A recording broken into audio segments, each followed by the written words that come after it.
আমরা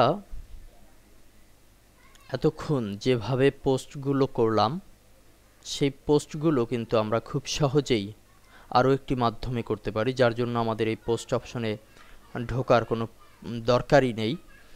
আমরা যদি লগ ইন করি কোনো পোস্ট করার উদ্দেশ্যে, আমরা যদি এখান থেকে কিংবা আমাদের যেখানে লগ ইন অপশন থাকবে সেখান থেকে লগ ইন করি, যদিও এখন আমি লগ ইন অবস্থায় আছি। লগ ইন করার পরেই আমরা যে পেজটি পাবো সেটি হচ্ছে ড্যাশবোর্ডের এই পেজটি। তো আমরা ইতিমধ্যেই কুইক প্রেস সম্পর্কিত হালকা একটু টিপস ড্যাশবোর্ড পরিচিতির মাধ্যমে দিয়েছিলাম। তো এখন আমরা কুইক প্রেসের বিস্তারিত জানতে যাচ্ছি। কুইক প্রেস হচ্ছে সেই জিনিস যেটি ওয়ার্ডপ্রেসের একটি ব্যতিক্রম, যার মাধ্যমে আমরা পোস্ট অপশনে প্রবেশ না করেই কিংবা পোস্ট অপশনের কোনো ভেজাল, যেহেতু এখানে বেশ কিছু ঘর আছে, বেশ কিছু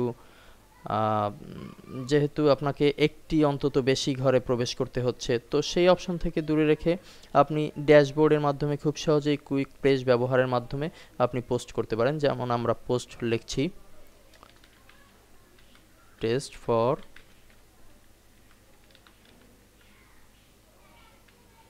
কুইক প্রেস, এরপরে লিখছি this is the test for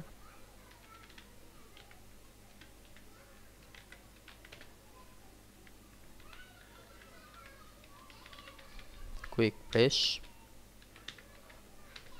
only for test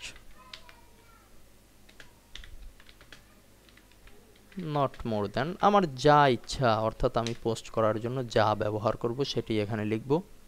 এখানে আমি যদি চাই যে কোনো ট্যাগ দিতে চাই, আমি দিলাম যে টেস্ট, টেস্ট নামে একটি ট্যাগ হবে। এরপরে আমি যদি ছবি দিতে চাই এখান থেকে দিতে পারবো।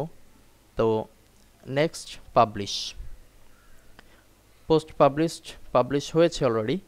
ভিউ পোস্ট, আমরা যদি যাই ভিউ পোস্টে কিংবা আমাদের যে ট্যাব খোলা আছে সেখানে যদি রিলোড দেই, তবে আমরা দেখতে পাচ্ছি টেস্ট ফর কুইক প্রেস। আমরা কিন্তু খুব অল্পতেই কুইক প্রেস ব্যবহার করে একটি পোস্টকে পাবলিশ করতে পারলাম।